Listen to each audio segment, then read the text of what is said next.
Okay, so a third statement to add to our and statement, to the or statement.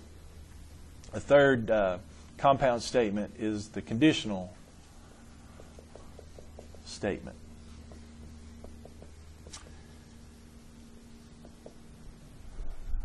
And so named because it is a statement based upon a condition.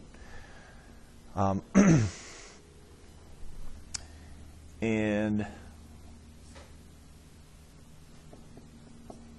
one example, maybe just an example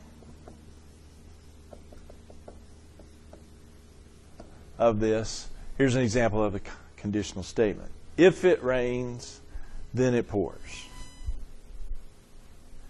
Yeah, so I think most of us would agree that that is a statement put together in the form of a condition. So hence the name conditional equation. But we might point out another alternative form, we might call it, is the if-then form, right? We're talking an if-then statement.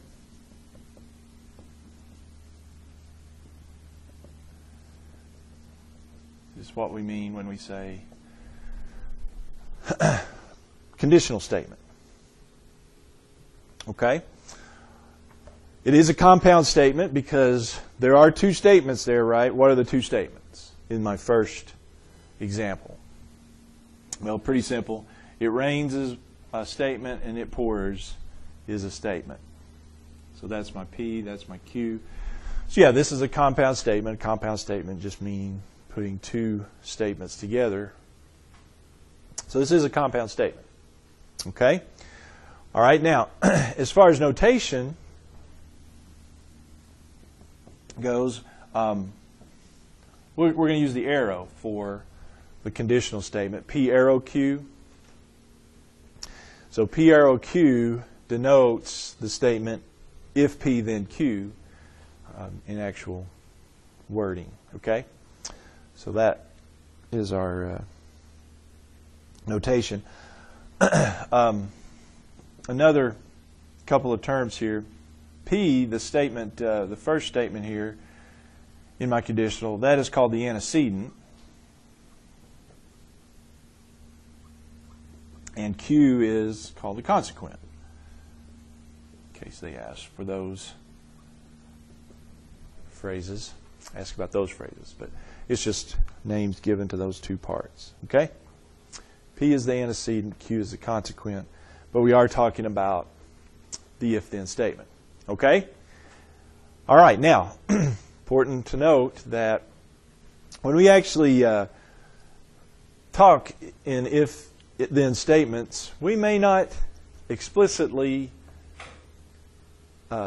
say an if-then statement. Here's an example. Is this an if-then statement? If I make an A, I will faint.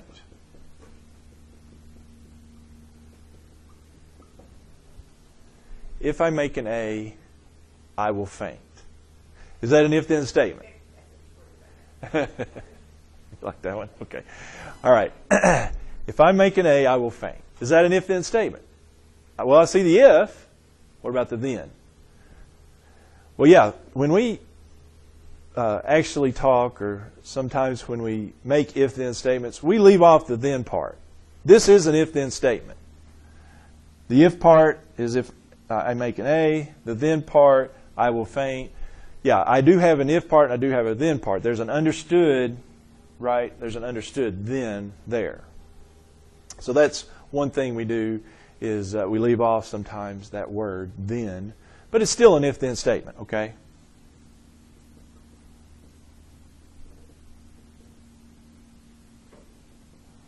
Okay, that's still an if-then statement. All right? What about this one?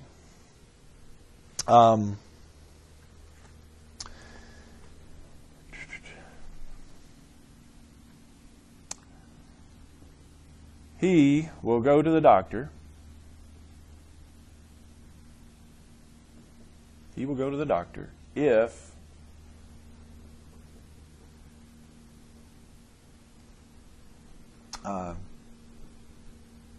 his temperature remains high.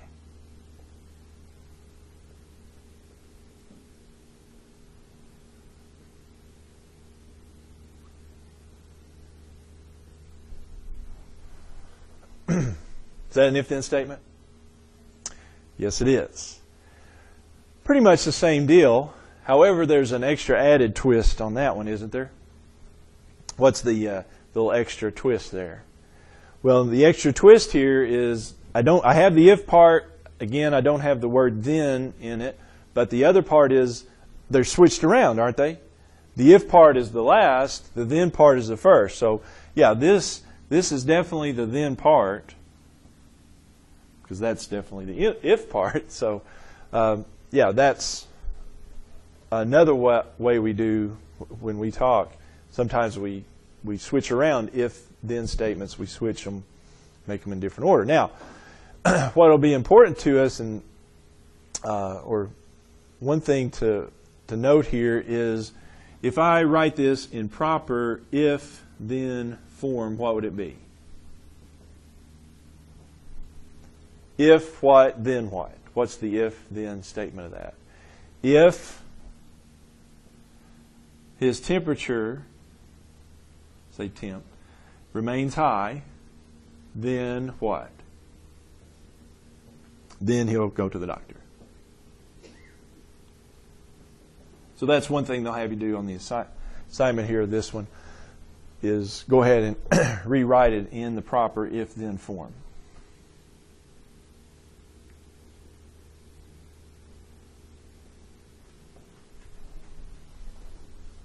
Okay. All right. Now, another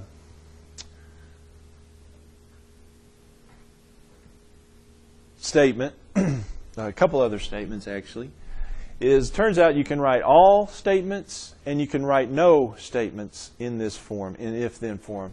All statements and no statements can be formed as conditional. So let's do that.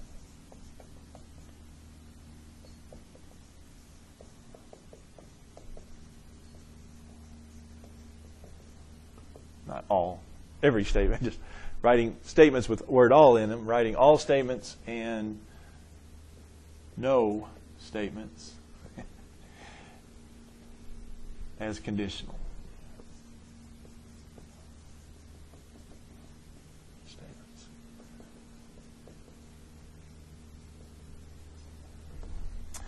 Yeah, it's a little different, but I think maybe if I show an example, you can probably handle it. All right, let's say, let's take the all statement. Very simple one. All grass is green. Maybe not right now, but since we're in the midst of a drought, but all grass is green. That's an all statement. Well, it turns out you can turn that into an if-then form statement, a conditional statement. Here's the way you do it. What you want to do is break up the all statement we have into two parts. And in this case, it's pretty easy. I've got a grass and I've got green. I've got a statement about the grass. Grass is green. So I've got part of the statement is that it's grass. The other part is that it's green. Okay? So identify those two parts. So to put that in if-then form, then here's what we say. If it is grass, then it is green. Wouldn't that be a rephrasing of this statement here? Yeah. If it is grass, then it is green. Is a restatement of that all statement. So you just break the two parts up into the if part and the then part. All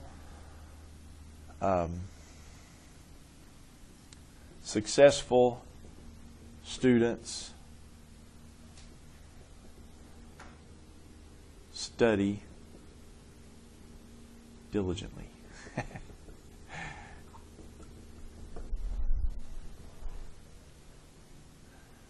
What do you see there? In if-then form, what would you have on that? Well, the two part here that I have, successful students. Part 2 is study diligently. That's my two parts. Would you buy that? So how would I rephrase that? Well, since I'm talking about people, I might say, if one is a successful student,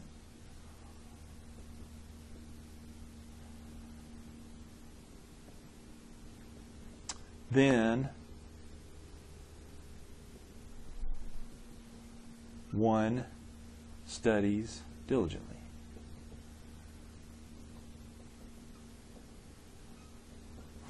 Okay. So you just make make a little statement about successful students. One is a successful student. One studies diligently is the second part. Okay? So just break it up into the if-then part. That's the if part. That's the if part. That's the then part. One on. We got the E there. Okay? All right. Well, the other part to this is changing then no statements to conditional statements, if-then statements. All right? Let's do the no pigs can fly. One of my favorites. Okay. No pigs can fly. True statement, right? Believable? All right. Yeah, no pigs can fly. They don't have wings. But anyway, well, the deal is here, I still have two parts. I've got the pigs part and I've got the can fly part. Well, when we think about it here, this, if I just go with the no pigs, if it is not a pig, don't write this one down, then it can fly. The reason I don't want to write that one down is, would you believe that statement? If it is not a pig, then it can fly? What about cows? What about dogs? People. People are not pigs. Cows are not pigs, or cats are not pigs, but they can't fly either. So yeah, that does not exactly match what we've got.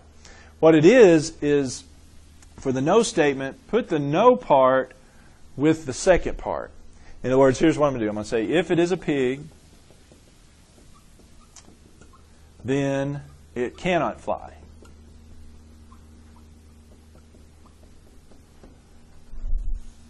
That would be proper, wouldn't it? That's a believable statement, and it's a restatement of what we said. No pigs can fly. If it is a pig, then it cannot fly. Yeah, that's the way that goes. So if it's a no statement, same deal, two parts, but put the no part with the second part is the way I like to look at it. Okay, so if I can come up with another one here. Let's do another student one. All right, so no students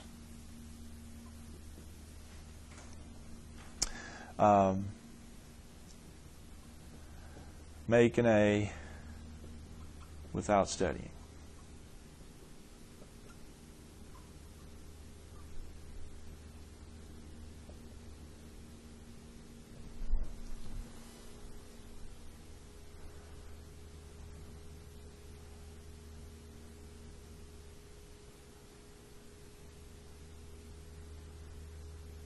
Okay, so best way to go, I think, here is to make the two parts this. We got a student, and we got making an A without studying. That's my two parts. So if one is a student,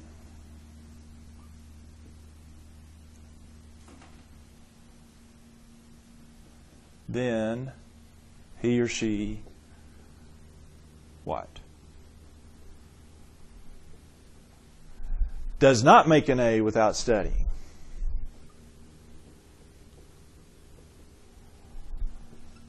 See that? I made the second part the negation part. I applied this no to that last part, didn't I? Does not make an A without studying. And so that's a good way of doing that. Put that no part with the last part. Okay? Okay. Any questions or concern?